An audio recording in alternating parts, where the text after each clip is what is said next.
Welcome to the Amateur Hour. This is the Week 5 NFL preview. It's Dave and I, as usual, and today we are joined by the Week 4 Pick'em winner, Bo Bingen. Congrats on the win. Good Congrats. morning, gentlemen. Thank you. Tell us a bit about yourself. Tell us your strategy on the Pick'em. Yeah. So again, Bo Bingen. I met John a while back through a mutual friend, Nick Diltz. David, I know through the Pick'em League. I guess you guys are pharmacists, so I'm learning a lot about the pharmacy world through all of you pharmacists in the league. Strategy for the Pick'em. I do a fair bit of research. The Action app, the Action Network app is a good friend of mine. I utilize that quite a bit, and I do listen to a podcast or two about the NFL and betting the NFL on the spread. So it's a little bit tough in our pick'em league though, because those podcasts they like to do up to the date lines, and those lines tend to move. So you kind of have to be careful about what you listen to and what you read, because our lines lock in, I think, on Tuesday. And then they continue to move throughout the week. So you kind of have to be careful about what you do with them. But you can also get some value on those line movements as well. Like if you look at last night, the Giants and the Seahawks game, the Seahawks opened as underdogs at like a point and a half, and then they closed at 2.5 point favorites. So you had, 3 points of value on that individual line. So you can get some value on those as well. Yeah, that's a good strategy. I wanted to say too, I think the turning point for you, and it was a ballsy pick, was the Jets pick. Yeah. What And what what was the strategy there? Why? Well, and that one could have gone a couple of different ways, right? I mean, Patrick Mahomes runs that one in at the end, and that goes the other way, and a lot of other people are getting points instead of me, and I think two other people who are on the Jets. So that was a big one, but yeah, it could have gone a lot of different ways. But I mean, Patrick Mahomes as a favorite of more than 3 points usually doesn't do well. So that was kind of my strategy there. It was a little bit of a ballsy pick, putting money on Zach Wilson. Not a huge fan of that strategy, but it worked out, so I'll take it. Dave, you were shaking your head. What tell us about your experience you were on the other side of that game with real money.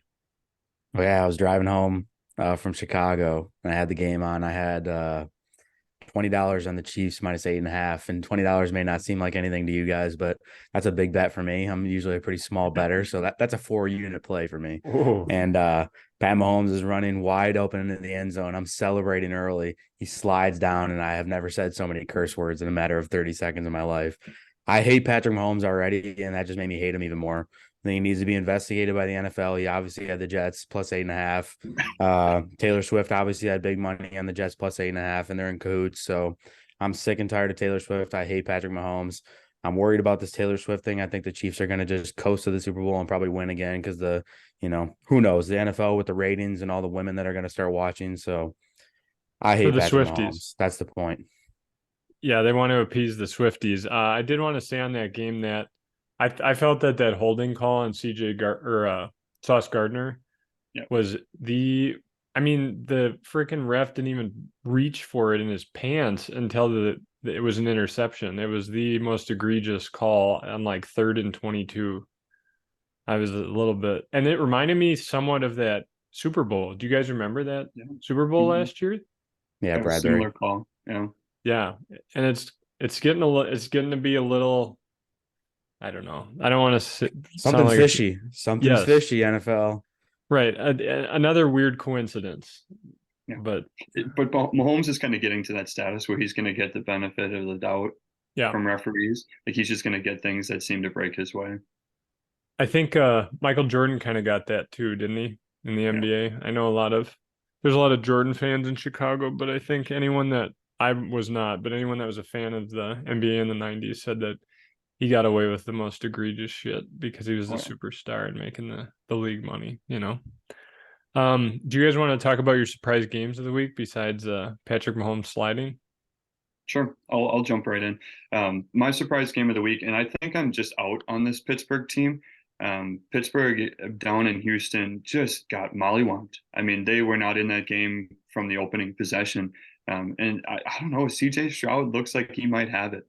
That Houston team has really turned around. They've got stars on both sides. It seems like Nico Collins is really making himself into a nice player. But anytime you can fade Mike Tomlin and the Steelers on the road as more, a favorite of more than a field goal, it seems like you got to jump on that. And I was on the wrong side of that one this week. But yeah, I don't know. That Pittsburgh team just seems like they can't get anything going, and Houston seems like they're trending in the right direction. Quick turnaround from Houston too, way quicker than I thought. Yeah, I mean, CJ Stroud has been unbelievable. I don't think he's thrown an interception yet. Yeah, and he's lighting it up. I mean, he's lighting up good defenses, or what we perceive to be good defenses, especially that Steelers one. I mean, they moved the ball at will at home against Pittsburgh. I was really surprised by that. Yeah. Dave? I'll just go with the Dolphins. Dolphins plus 2.5 on the road at the Bills. So, I wouldn't be surprised if you told me before that game that the Bills would win and the Bills would cover. But 48-20, I would be very surprised if you told me that, especially after the Dolphins dropped 70 on the Broncos. So, the fact that the Bills defense came out and were stout against a really good Miami offense, that game surprised me.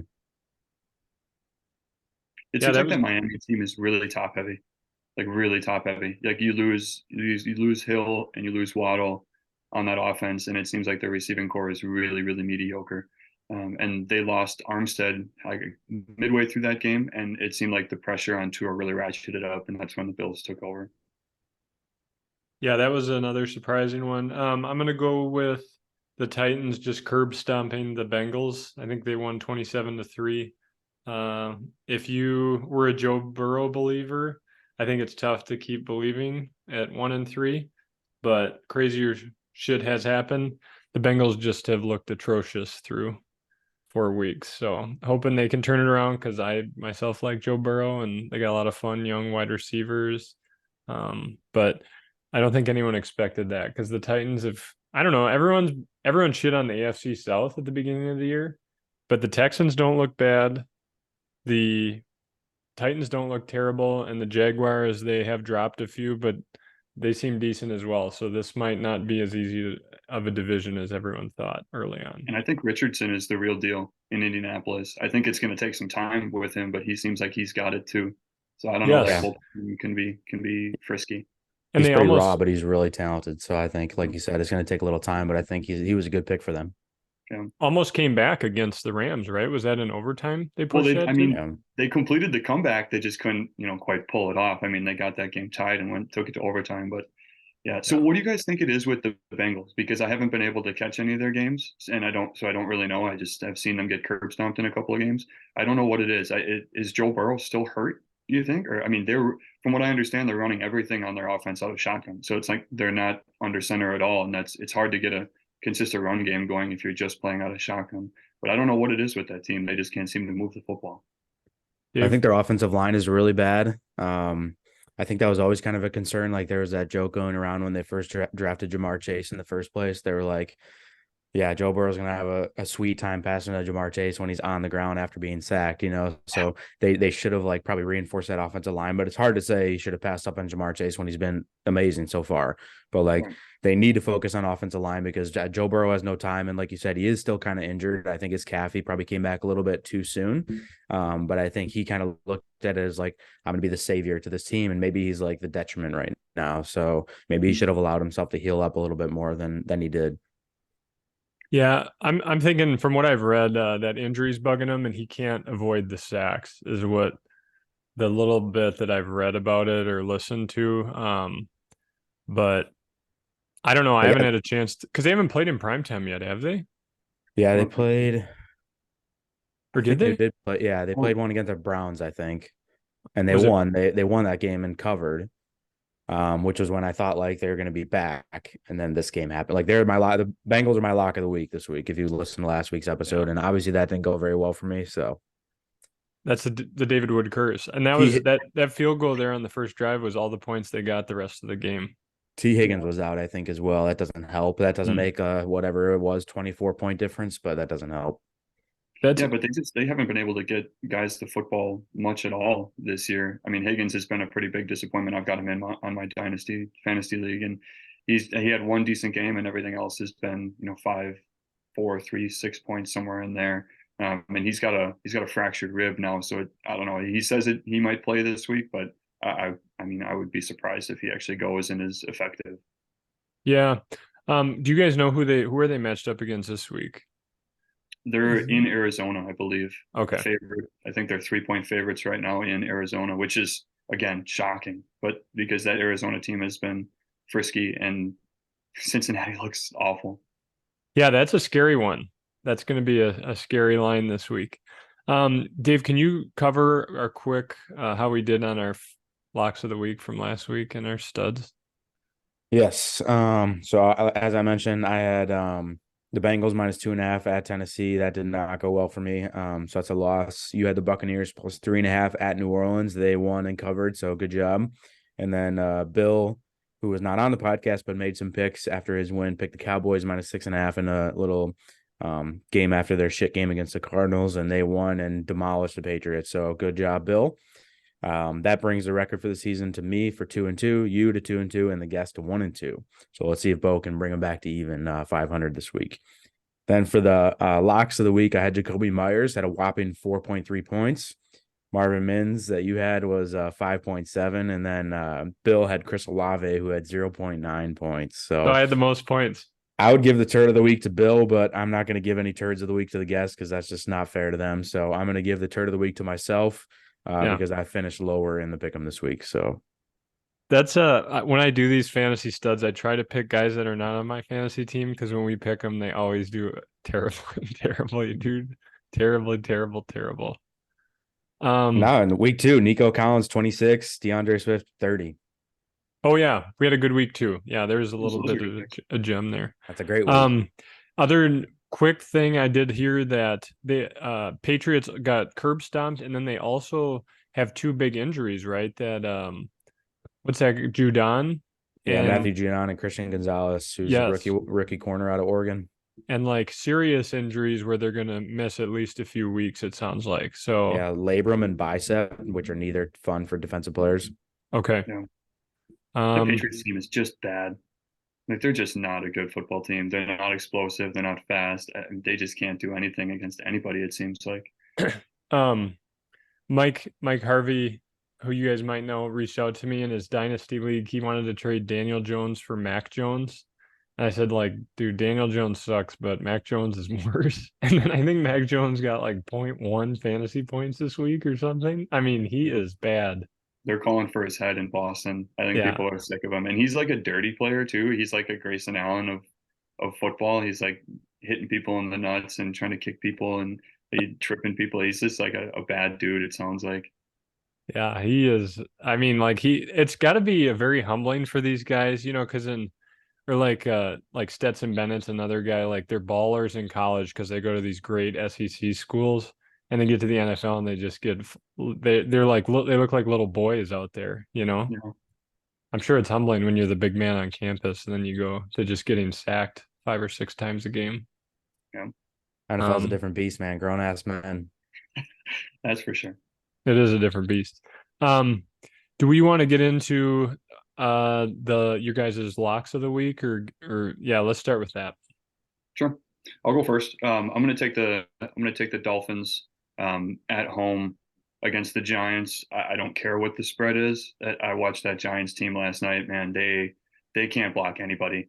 Daniel Jones took 10 sacks in one game last night. So I'll take the Dolphins in a bounce back spot at home against the Giants, and you can give me whatever line you want. I'll swallow whatever points that they put up there.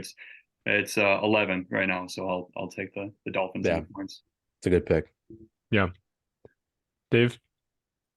Yeah, I was kind of looking at the board and I haven't seen shit clearly all season long, so it doesn't surprise me that I couldn't really find a lock this week, but I'm going to close my eyes and throw a dart at Tennessee +1.5 at Indianapolis. I don't know. It's going to be kind of a wash, but it's a pretty close game, almost a pick 'em. So I'm just going to hope that Tennessee is riding high off that win against the Bengals and they keep that momentum going into next week. Yeah. And I think it's not a bad pick either. Yeah, I like it, Dave. I'm gonna go with the Bills at home against the Jaguars. They're 5.5 point favorites. Like we said, looked really good against the Dolphins, 48-20. Jaguars are looking good though. This could be a trap game. But that's the one I looked at and I'm like, okay, yeah, the Bills can do that. I could see I could see a touchdown. Jaguars are driving to tie it up, and Trevor Lawrence gets sacked and fumbles the ball at the end of the game. So, That one's in London too, I believe. So not a true road or a oh, true home game, F but me even more. All right. Bills in London, I guess I'm going you with. could say that the Jaguars are at home over Jags Yeah. are at over home, in dude. London in that Jags, game. Jags love playing in London, dude, especially if it's a Toy Story broadcast. Did you guys catch that at all? The I Toy watched Story like broadcast? clips on Twitter. I could not watch the whole game. Hell no. It's a work in progress. I Let think me that get that up. I think they've got some time to, or say they need some work on that. But I think it was a neat idea. I'd much rather watch the Nickelodeon slime version than the Toy Story version. Yeah, and I think that's coming. I think that's coming back too. They'll be doing some of that. But yeah, this the Toy Story broadcast needs some work. It Why kind the of hell did they reminded do me the of backyard football. Didn't it remind you guys of Yeah, that a little bit? kind of look like that. Yeah. Yeah, a little bit, yeah. Why do they do the Nickelodeon slime game for the playoff games? Why don't they just do it in the regular season and stop Yeah. effing around with the playoffs? Yeah, I don't know.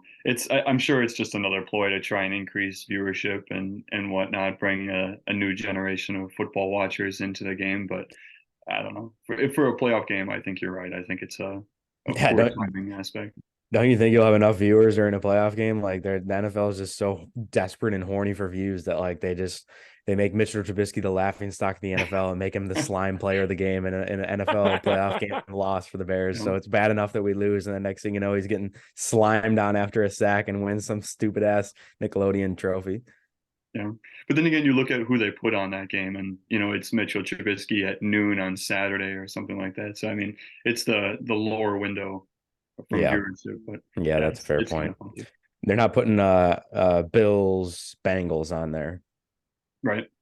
I like the little claw in the Toy Story thing that would grab the football and move it back to the. I think we might see a day in the NFL that gets implemented in real life. You think I so? Maybe all think these it Have you seen the cameras that go above the field Yeah. with those lines? Maybe they'll start dropping them in. maybe they have a guest, like a celebrity guest, working the claw for the game. Like Dwayne the Rock Yeah. Johnson up there, and they got him, and he's working all the levers. Showing With off, the claw. showing off the biceps and whatnot. Right, right. Have you seen all these all this technology they have in the NFL now, and apparently whatever advanced technology that they have and all the money that the NFL has, and then we're still using like some bias subjective NFL ref running the ball towards the middle of the field, placing one down, and then using these stupid ass chains that are 10 yards apart and running them out to the sideline and extending them out and hoping that it's a first down. It's like, dude, let's get some microchips in there. Let's get something more advanced to see if it was a touchdown or if it was a first down. Like, these games are being decided by these old idiots with terrible vision. Yeah, I It's a agree tough with thing that. to do though, to try and pinpoint exactly. It's an inexact science, how the football moves and when guys are down and whatnot. It's hard to pinpoint, but you're right. I think there's got to be some improvements in the way they do stuff because you see in like 2 minute drills when the game's on the line, you'll get guys that'll down the ball, like they'll be down and then they'll move the ball forward and the refs won't even pick it up. Like they'll just give themselves an extra yard or two, and Yeah. nobody knows. Like they'll call it out on the broadcast, but after the fact, you can't do anything about it. Yeah, exactly. Dave, you could put microchips everywhere, football, the knee pads, so you can tell when the guy's down. I think it'd be awesome if, like, especially during running plays, when the running back runs in and the ball crosses the plane, if that just triggered fireworks to go off immediately, even Yeah. even if it was balls, They if the should. ball that gets dropped and rolls across the line and then the fireworks shoot off. Imagine how much time you would save like on reviews and all this crap. Like if that happened, like I don't know, I guess you'd have to look and see if like their knees were down and stuff. But if you knew that the ball crossed, that saves a lot of time on the reviews. Because obviously, like you said, Bo, there's a lot of congestion like at the line of scrimmage and at the goal line, at the first down line. So it's hard to tell. I'm not saying it's easy, but there's got to be a better way to do it. Like look at tennis. They have don't they have like something Yeah. that shows where the ball hits exactly on the line? Like we Yeah. can't do something like that. Fucking tennis can do it. Yeah, that's pretty neat technology. I'm not a huge tennis fan, but I watch the big tournaments every now and then or catch a little bit of it. And that challenge system that they use to spot the ball and where it hit it's pretty cool. Quick on this topic, what do you guys think about because they tried this for a year and it was a cluster. What do you guys think about being able to challenge the pass interference calls?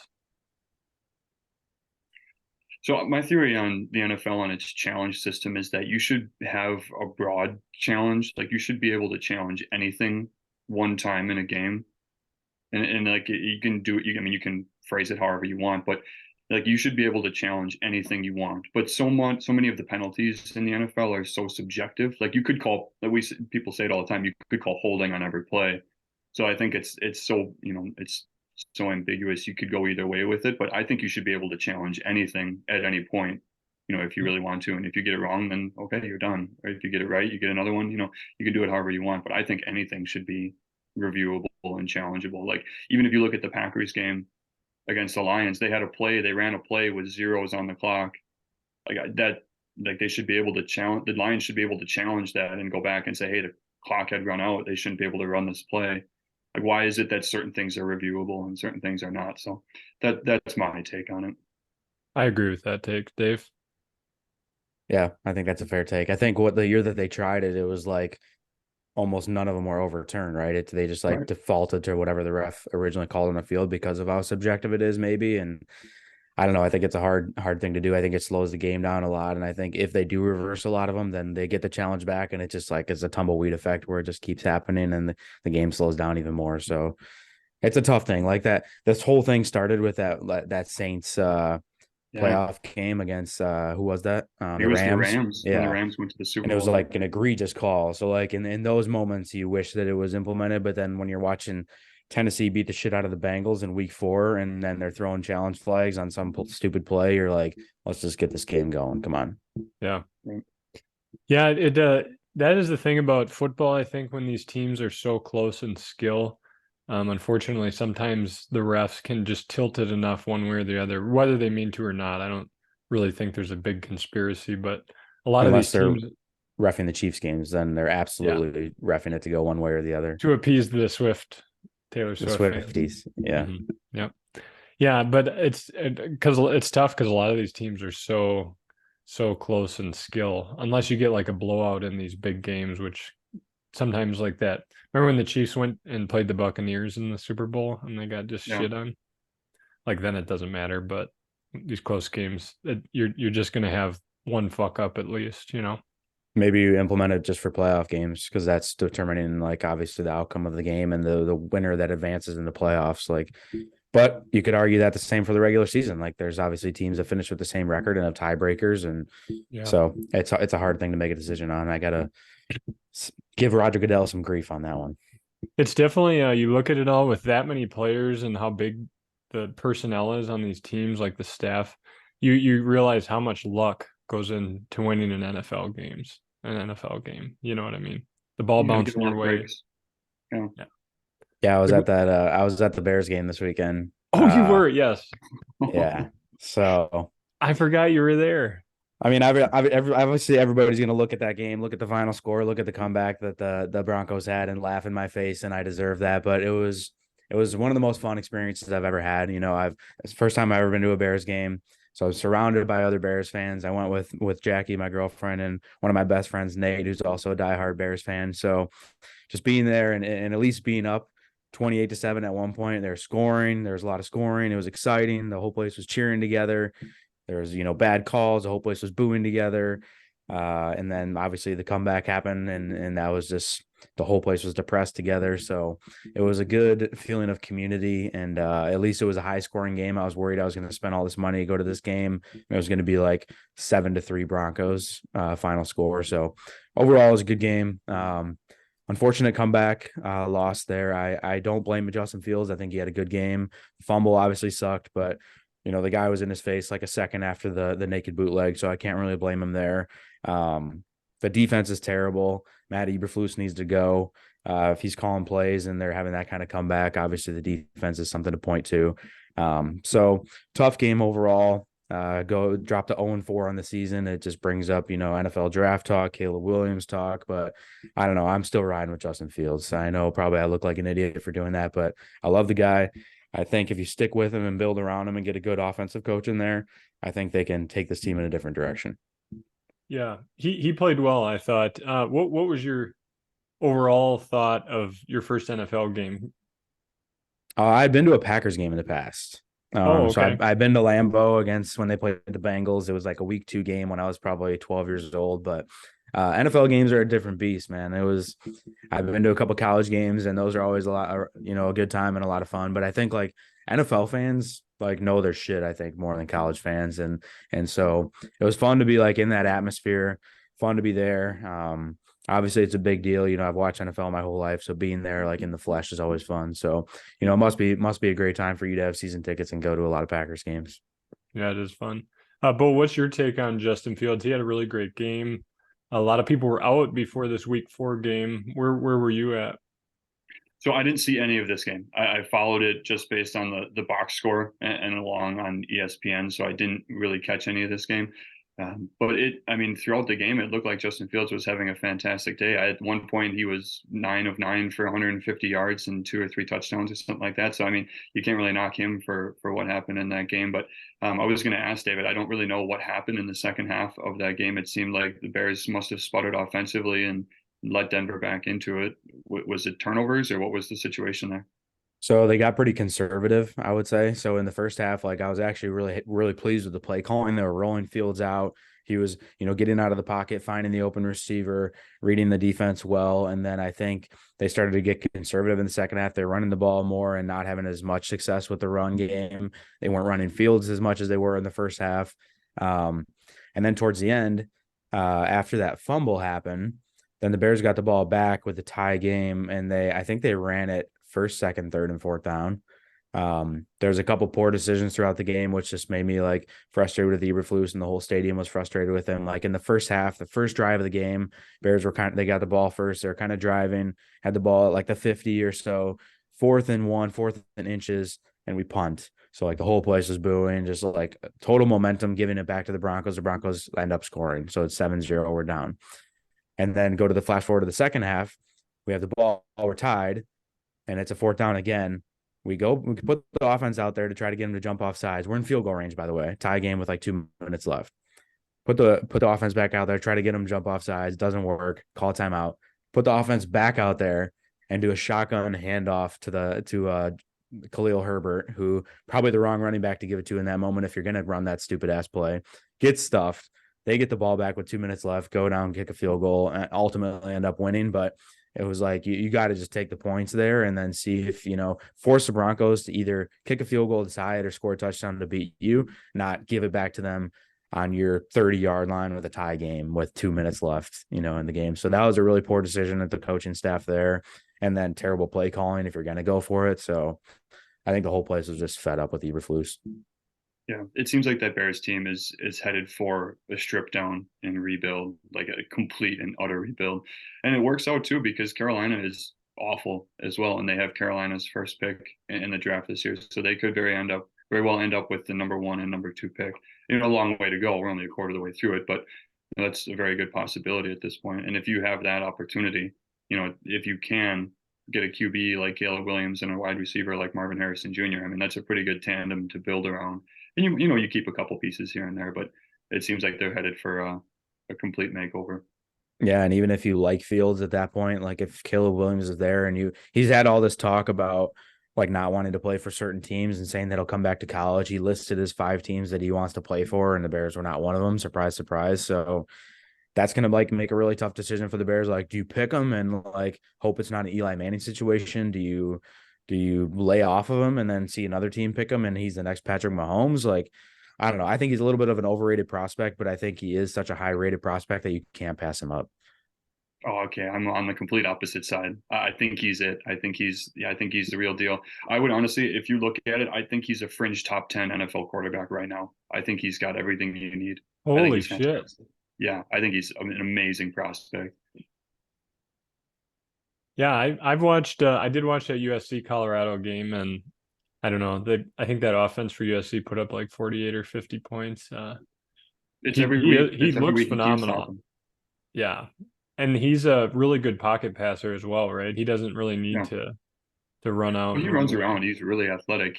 And people love to compare him to Mahomes. I don't know if he's necessarily that caliber of a player, but he's athletic. He runs around, he makes plays, and I think he's the real deal. And I think if you pass on him at number 1, you're asking for it at that point. Well, yeah, but what do you do if he refuses to play for you? which he can do. Which he could do, yeah. But I mean, from an organizational standpoint, the Bears are headed for a strip down of the GM, the coaching staff. And I think that's what you have to do if you have an opportunity to get a guy like Caleb Williams. You got to give him the keys to the franchise, and you got to get a coach, an offensive minded coach that can kind of nurture him and lead him in the right direction. Because if you keep, the Bears are notorious for grabbing defensive coaches. If you do that and you draft Caleb Williams, I wouldn't blame him for first going back to college and trying to go somewhere else. But if you have a guy like that you can get in there and change your organization, change your franchise, you got to tailor it to him and make him the focal point. And if you're not going to do that, then yeah, I think you're in trouble again, like you kind of have been the last couple of years.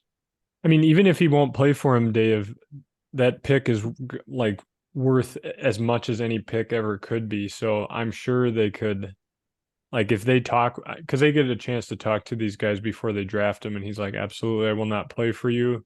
And they can get a trade for God knows what. I mean, you could get a effing haul. You could get multiple first round picks in future years if he won't play for the Bears, which it could just all be talk. You know what I mean? If Right. I'm sure if the Bears are like, hey, we're going to take Marvin Harrison Jr., he might be a little bit more like, maybe I'll give that a go for you. Well, that's just going to be it's going to be Bears fan being a Bears fan to a T, where he's going to refuse to play for you.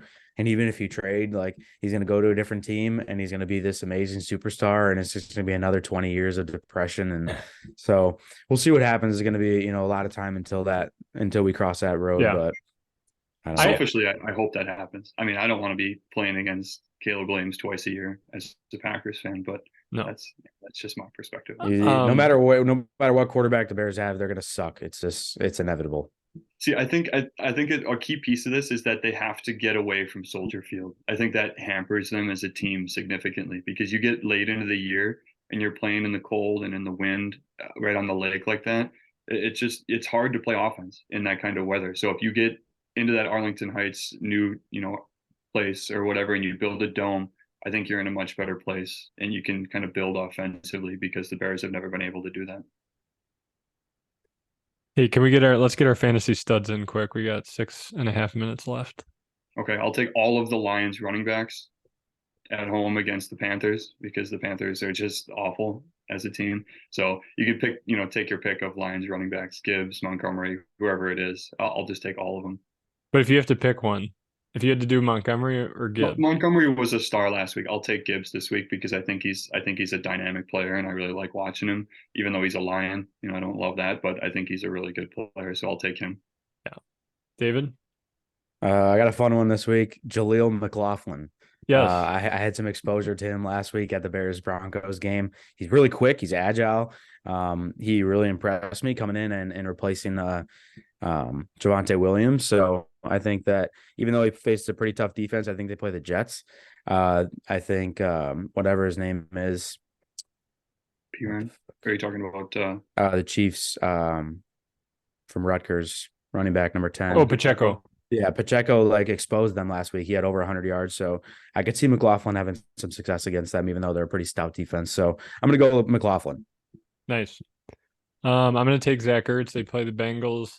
They were able to put up 16 points against the 49ers, and I don't think the Bengals defense is that bad. So maybe that whole offense could score 3 touchdowns. Maybe Zach Ertz catches one and has 6 other catches to go with it. So I'll take Zach Ertz. The Cardinals team is frisky. They got handled by San Francisco, but so does everybody else. But that Arizona team they play hard for that coach, which gives them a different level. They are surprisingly fun to watch. I was kind of watching that game, listening to it, and Josh Dobbs just kind of came out of nowhere. I don't think anyone expected. I know they're still 1-3, but some of these games they're losing by very close margins. He's keeping them in games. He's running extremely well. He looks like a better version of Daniel Jones almost, because he's passing it better too. But yeah, they're fun. And they've got two first round picks this year as well, because I think they have Houston's pick. Yeah. They could end up with, granted, we don't know what Houston's going to be at the end of the year, but they're going to have 2 first round picks coming up this year too. Looking forward to this Thursday night game, since let's finish out with that. It's the Commanders at the Bears. What Well, I are was you gonna guys say expecting? we were just talking about the Cardinals. So latest update on the Cardinals.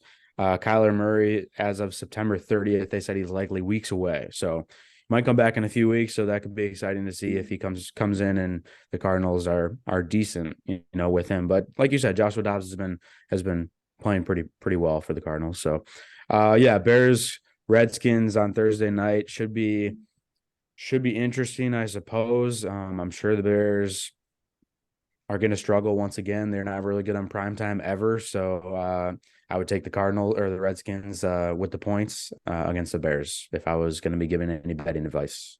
And it's in Washington. Yeah. What And are that your thoughts, Washington Bo? team is really up and down. I mean, they played really well. They had an opportunity to win that game against the Eagles. I don't know why Riverboat put the paddles away and didn't want to go for it, to go for two and try and win that game. But they ended up losing in overtime. But I thought that was a really good opportunity for them to knock off the Eagles, and they just kind of punted on it. So I would probably take the Bears with the 6.5, just because I don't really trust Sam Howell yet. He's been really up and down this year, and he was up against the Eagles and down the previous week. So he's on trajectory to be down this week.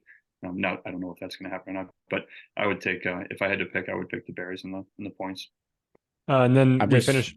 Go ahead. I was just going to say, I'm just happy that it's happening on Thursday, so I don't have to be depressed on Sunday. So let's get it over with early in the week. And then we're finishing out the week. So the Bears open up the week and the Packers finish it off at Las Vegas, Monday Night Football. How do you guys see that one going? That's a smash. Packers in the points. Just take it. I think they play well against the Raiders, who a team is another up and down team, but I don't think that Raiders team is very good, especially if Max Crosby doesn't play. I think that's a smash spot for the Packers. Or Jimmy he's G, injured? right? Is Aiden O'Connell still going to play?